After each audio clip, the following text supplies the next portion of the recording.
Welcome back to the YouTube channel. Today is going to be a breakdown on a 2% win I took on Australian dollar JPY on the previous week. I did also take $2,500 from this on FTMO alongside the 2% on my live account. So I'll put that obviously all on the screen for you to see, and then we'll break down the trade. So the trading question is actually this one here where my mouse is hovering over.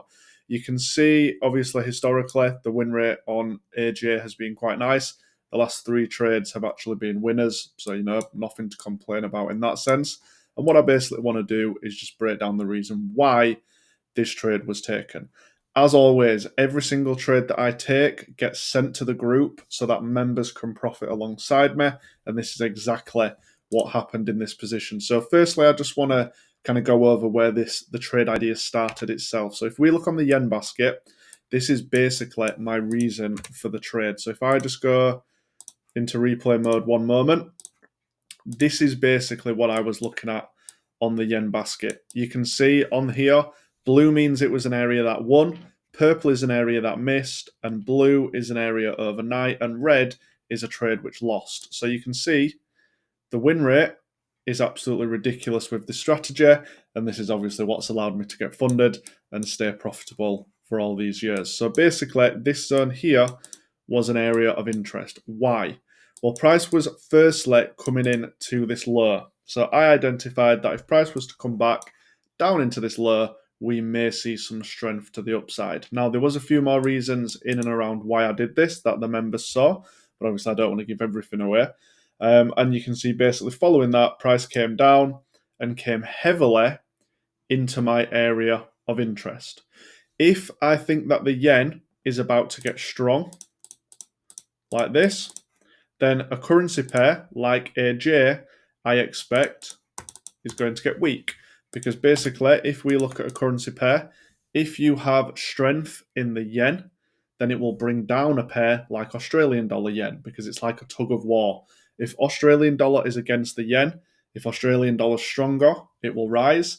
If the yen is stronger, then it will fall. And this is exactly what my strategy is based around. Currency strength, playing them off against each other, and trading the markets like an actual trader, not just drawing some lines and hoping for the best. So you can see price came into this level of strength, and following that, we then saw in a moment the strength that you can see there.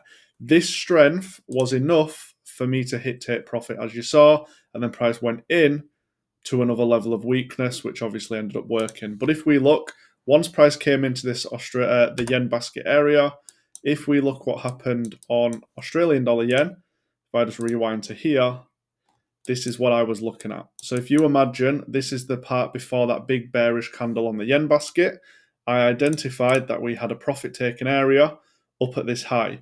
We also had this level here where you was looking, lots of wicks into the area, but my stop loss covered it all. So I was happy with my stop loss placement. That big bearish candle on the yen basket was a big bullish candle on Australian dollar yen, because obviously if the yen basket is weak, Australian dollar is going to be strong against the yen. It wasn't looking good at one point, and I'll put the screenshot on the screen of what happened with the 15-minute candle, but luckily we obviously escaped stop loss due to good stop loss placement. Then what happened?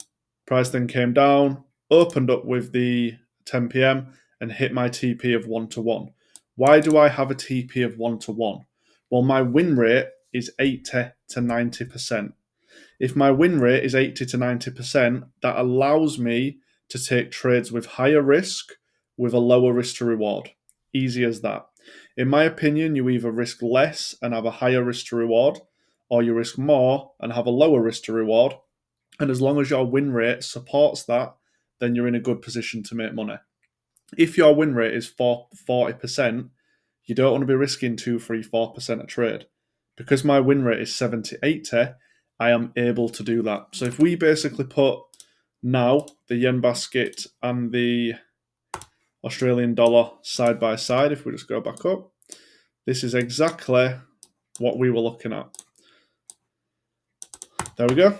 So on the left, price comes up to this profit-taking high, and what do we see on the right? Look where my hover on the mouse is. On the left-hand side, you can see the dotted line down with the big bullish candle. On the right hand side, you can see the bearish candle coming down as well. What then happens? Price pushes into the zone. Yen does actually then end up getting some strength, and that supports my trade idea of weakness on Australian dollar yen. What happens following that? I make $2,500 on the FTMO and 2% on my live, and it's as simple as that. So, as always, all these trades are called in the group before I take them. I've done it for years. I'm transparent about everything I do. I'm not here to trick people and start renting cars and stuff like that. I don't benefit from doing that. So yeah, that's as simple as it is. My super simple strategy using correlation to work one currency against another and then managing to take profit from it. So every Sunday we do have the videos come in, which are the £100 to the funded challenge, where we're growing a £100 account into a 50k account on a funded and then getting a payout. And then obviously we also have the trade breakdowns every Wednesday. So if you're new around here, by all means, please do subscribe. Any questions, drop them below, and I'll see you in the next video.